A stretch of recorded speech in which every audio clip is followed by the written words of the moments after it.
আজকে যে কথাটা বলবো যে বদনাম, ভাই বদনাম জিনিসটা এমন একটা জিনিস যে আপনি যতই ভালো কাজ করেন না কেন, আপনার পিছনে কমপক্ষে 3টা লোক থাকবে বাস দেওয়ার জন্য। মানে ভালো কাজ খারাপ কাজ দুটো মিলেই আপনি করবেন, কিন্তু আপনার ভালো কাজের মধ্যে যে ভালো ফল হচ্ছে সেটা দেখবে না। এই ভালো কাজটাকে মানুষ হিংসাভাবে নিবে এবং হিংসা বড় চোখে দেখবে, আর যেটা খারাপ কাজ ওইটা বলবে ভালো ভালো।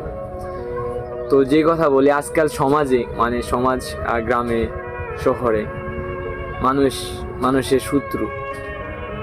স্বয়ং সৃষ্টিকর্তা বলছেন যে মানুষ মানুষকে ভালোবাসো, পরস্পরকে ভালোবাসো আগে, আর আমরা পরস্পরকেই বাস দিই।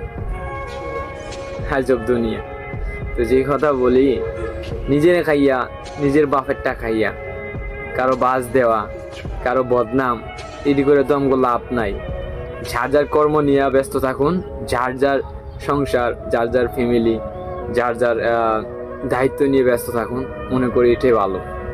কারো বাস দেওয়ার দরকার নাই, কারণ অন্যর বাস দিয়ে নিজে সুখে থাকতে পারবেন না, বুঝছেন? অতএব নিজে ভালো হন, জগৎ ভালো।